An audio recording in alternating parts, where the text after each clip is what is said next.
everyone, it's Rax bringing you one of the godliest builds for farming keys I have ever seen in Diablo. Maybe it's the most powerful in the entire game. Okay, this is the SWK Wave of Light Monk, and the reason that we farm on SWK instead of Legacy of Dreams Wave of Light is when we get to the Guardian, we can actually equip Cains set, and with the Ring of Royal Grandeur, we're going to get a 25% extra chance for a key to drop, and that rolls on each individual key. So if 3 keystones drop, you can actually get up to 6 on the kill, which is absolutely incredible. So one thing that some people have asked me to do in build guides is to show the gameplay first. And another thing that people ask me to do is they always say, Rax, you show the godliest rifts ever, and you click pylons and it gives you tons of power and we can't see the true abilities of the build. Perfect. I'm going to try to fix both of those right now. I'm going to show you gameplay. We're going to open up the obelisk. Whatever we get as the first rift is what I'll show. And one thing that I want to point out is this is godly even if you can't farm Torment 16. My monk has not perfect gear at all. He has 0 augments. So Torment 15 is about the sweet spot for me right now. If you fully auged, you could easily smash Torment 16 with some pretty good gear. But even at some of the lower Torment levels, you can still get so many keys. It's absolutely insane, and this build's incredible. So whatever we get is whatever we get. Let's go. Alright, so what we want to do is in the beginning, we want to activate Sweeping Wind and we want to stay at range. And once we've picked up some gold, we're immortal. Our first goal is to kill an elite, and once our Ingeom procs, we can fly. So our Ingeom's up, let's go. And now we murder everything. Shield pylon, not going to pick it up because everyone's going to say, Rax, you picked up pylons and we can't see the build. Just make sure to pick up the gold, and you just literally move at the speed of light and one-shot everything. I got to click the pylon. And this is pretty much it, guys. So what we're going to do at the end of the map is we're going to switch to Cains set, and we're going to see if we can get some extra keys, okay? And I mean, this is the easiest thing ever. You just fly, you know, the same crappy map. All right, no one can make fun of me for showing the best maps, okay? Neither of these have been any good. We're not clicking any pylons. And as you can see, we are absolutely trashing Torment 15. You don't know what, maybe my monk is already strong enough to do Torment 16 with no augments, okay? And it works very well in groups as well. And if you get an outdoor map, you can I've completed a rift in 30 seconds with this build. It's absolutely insane. Another question that I get all the time is, how does this compare to excuse me, Enos or Legacy of Dreams Wave of Light? It's definitely better than Enos. It does a lot more damage than Enos. But I think Legacy of Dreams Wave of Light may still be the pushing build, but SWK is surprisingly close to it.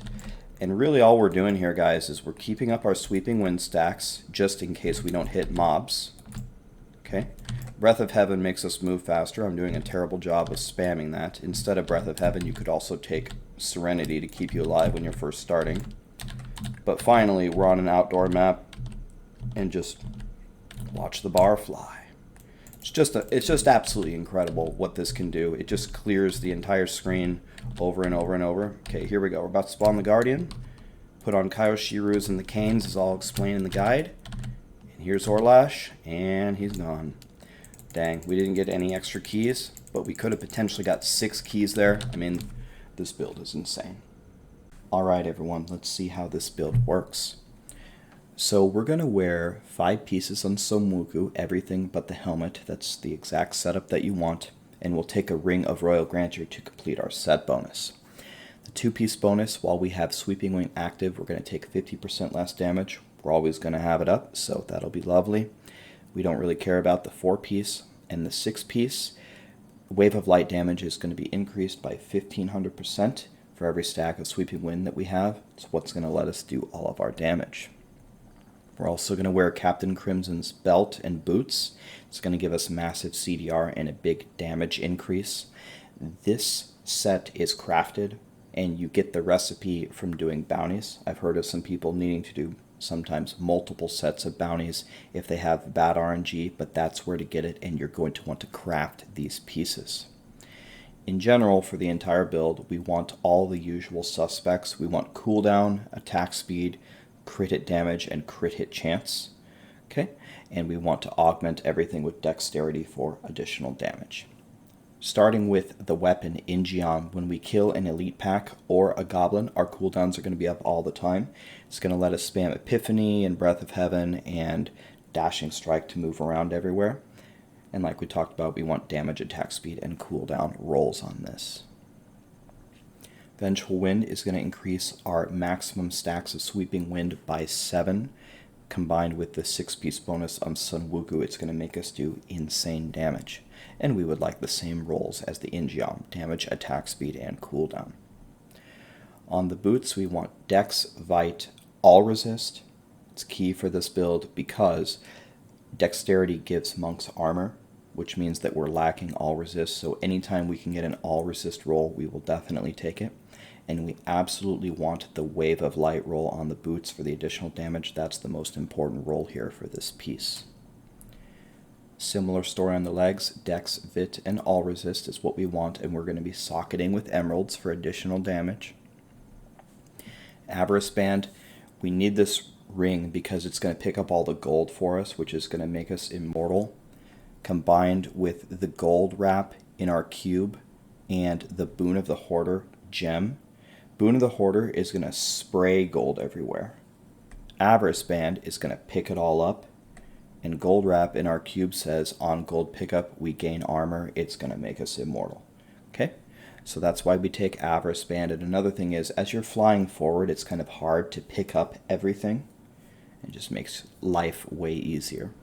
So again, this drops in bounties, and we want attack speed, cooldown, and crit hit chance.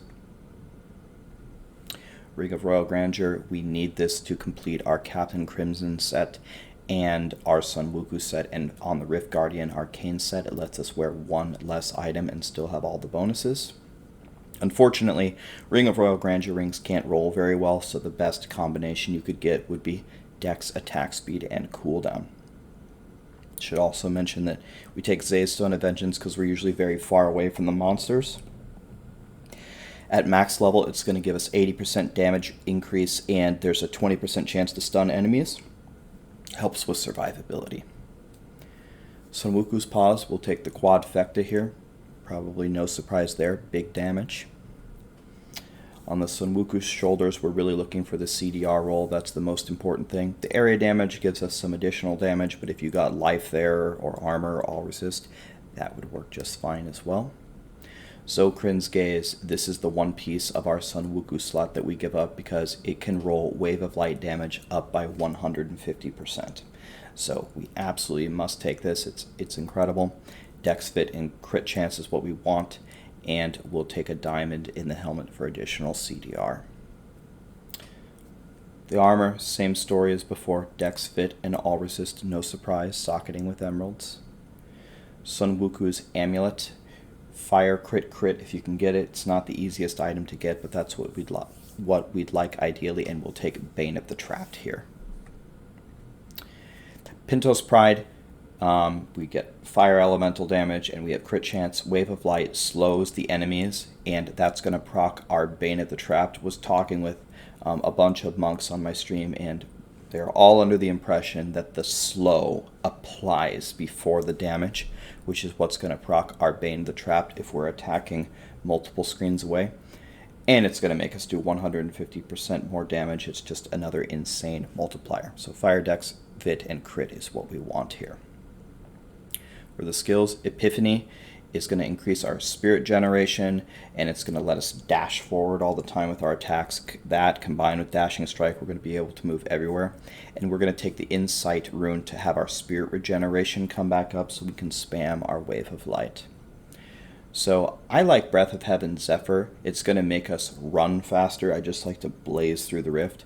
One thing you can do is you could take Serenity, which is going to, Serenity Ascension, I believe. Let's check this out. Pretty sure it's Serenity Ascension. Yep. and that's just going to make us immortal for 4 seconds. It's very good for the start of the rift or when you're first starting the build and you don't want to go at the speed of light, just to get used to it and just be alive.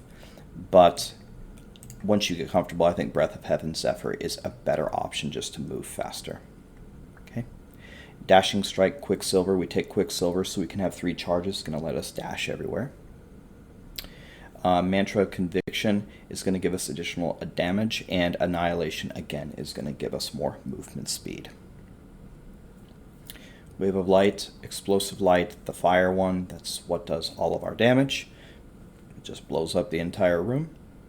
And finally, Sweeping Wind, we need to keep this up, we need to activate it in the beginning, and once we attack enemies, it's going to continue to refresh your stacks. So the only time you need to cast Sweeping Wind again, besides at the very beginning of the rift, is when you have lulls like in monsters or changing floors, just to keep your stacks up. But honestly, even if they drop, that's fine. On the next floor, just activate it again and start building them up. And Inner Storm is going to give us 8 spirit per second, and it, combined with Epiphany Insight, it's going to allow us to continue to spam our waves of light. Siege the Initiative, we're going to get attack speed when we deal damage to enemies that are above 75% health. We're constantly hitting people at 100% health because they essentially die in one hit all the time. Near-death experience is nice just in case you don't find any gold. It's going to keep you alive. It's going to give you a cheat death. Beacon of Utah, cooldowns down by 20%, self-explanatory. And Momentum, when we move 25 yards, we're going to deal 20% additional damage. We're going to cover the entire map in the blink of an eye. We're always going to have that buff up. In the cube, we need Incense Torch of the Grand Temple. It's too bad that we can't have this and Messerschmitts in this cube, or in this build. It would be incredible if we could somehow fit Messerschmitts instead of Ingeom. Maybe you could be crazy and you could cube Messerschmitts and wear Kayoshiro's blade. Maybe that's possible. But I tried it and it didn't seem to be anywhere near as good as just cubing Incense Torch. It gives us 50% reduced cost on Wave of Light and increases the damage by 550%. That's very hard to give up. And honestly, the cooldown that we get everywhere else along with the Ingeom should be plenty. I like to cube Gold Wrap because it makes us immortal once we pick up gold. That way I don't have to worry about survivability. The one knock on this build that you could call out is we don't have Nemesis Bracers. If you got incredibly strong, you could potentially drop Pinto's Pride. You may have to drop Bane of the Trapped, and maybe for Bane of the Powerful or something. But you could drop Pinto's Pride for Nemesis Bracers, or you could just YOLO it and say, well, I don't care about surviving, I'll be fine. Especially if you take Serenity, and you could pop Serenity right before you click a pylon, then you could take Nemesis Bracers. You can play around with it and figure out exactly what you want to do.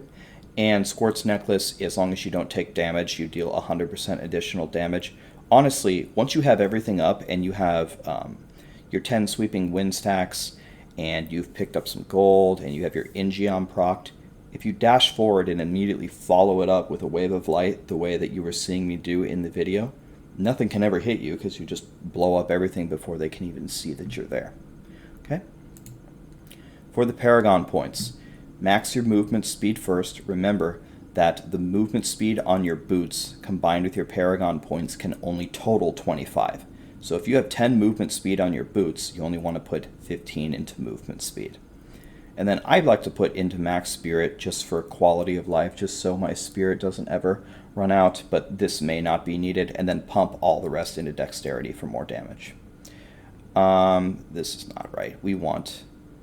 This is not right. We want attack speed and CDR first, then crit hit chance, and then we'll finish it out with crit hit damage. Honestly, they're all amazing, but attack speed is what's going to let us move faster and get the Wave of Lights out quicker, and the CDR for obvious reasons to spam all of our abilities. Okay, here we want all resist first, then life, then armor, and life per second last, and then all these are about equal. I'd take probably resource cost first, then area damage, life per hit, meh, gold fine, meh. I mean, it will help with our gold wrap, but that is the entire build, guys.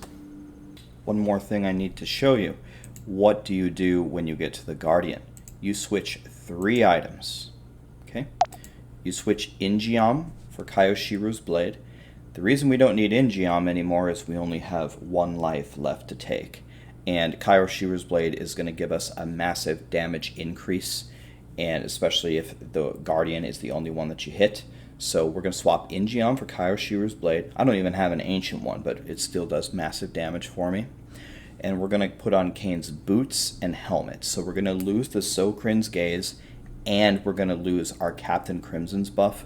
But it is way better to lose those two than to lose our Sun Wuku set bonus. We'll be able to maintain the Sun Wuku, we'll be able to gain the Kaioshiru's, and we'll be able to gain all the extra keys from the Guardian. That's how you do the switch at the end. Well, thank you so much for watching, everyone. I absolutely love this build. I use it every single day for key farming.